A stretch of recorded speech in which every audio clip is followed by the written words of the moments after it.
Bonavista Peninsula received an international honor today. It was named a UNESCO Global Geopark in recognition of the fossils and rock formations in the region. The honor was a long time coming for local volunteers. Here now's Garrett brings us there.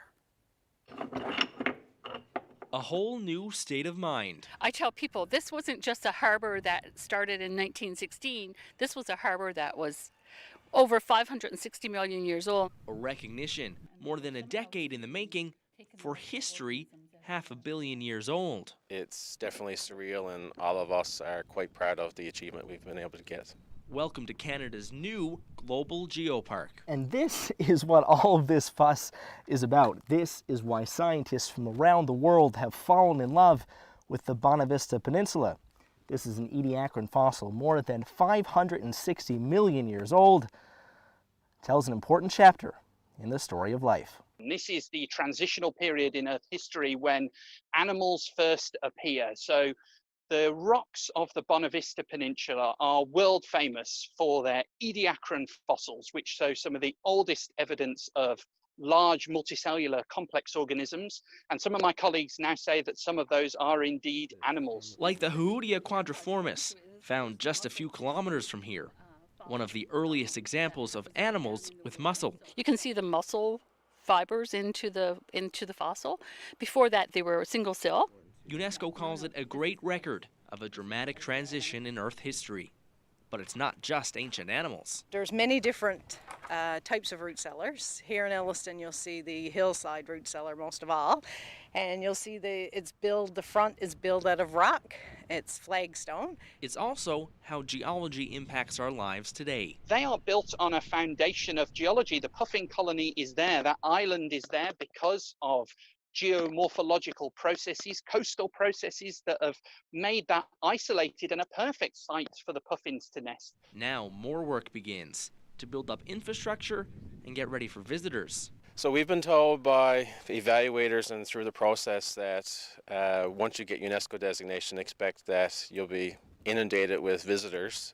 It's very popular in Asia for visiting geoparks and stuff. Using this heritage as a tool for the development of sustainable tourism, a tourism that respects nature, respects the people, respects the communities, and the cultural heritage also of the area. And the research continues too, to find new stories to tell. For most researchers who come here, Newfoundland is the best place in the world to come to do the research because we're so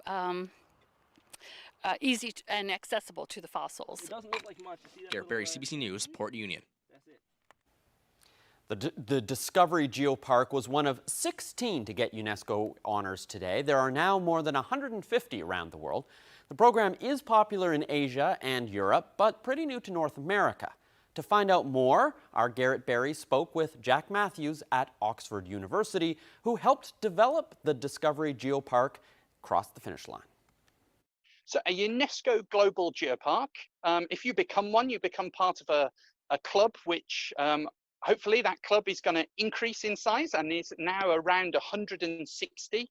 It's about recognizing internationally significant geology and then using it for the purposes of education, sustainable economic development, and also to build and enmesh it with other areas of your culture. So a perfect example here is the site at Elliston, which is within the geopark. Elliston is well known for its root cellars and its puffin colony.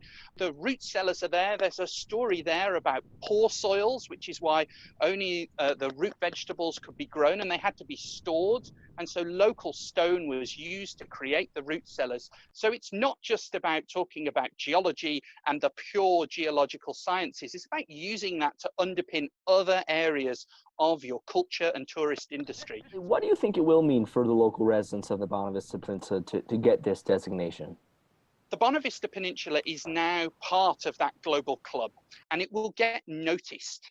And that's good for jobs, that's good for the tourism industry, that's also good for things like education. The Geopark have been doing a lot of work on education, working with local schools to make sure that geology comes through in the local curriculum and supporting the wonderful teachers down there. And So I think it's only going to lead to bigger and better things. You can never stand still with a geopark. UNESCO are going to be wanting to make sure that we keep progressing. And so that's a challenge. This is not the end. This is just the beginning of bigger and better things. But it's a hugely exciting time for all of that region. And I would just say to both local community leaders and businesses, have a look at what you could be doing with the geopark and the benefits that it could be bringing to your community and your business, because the opportunity in this is absolutely huge and it's only going to get bigger.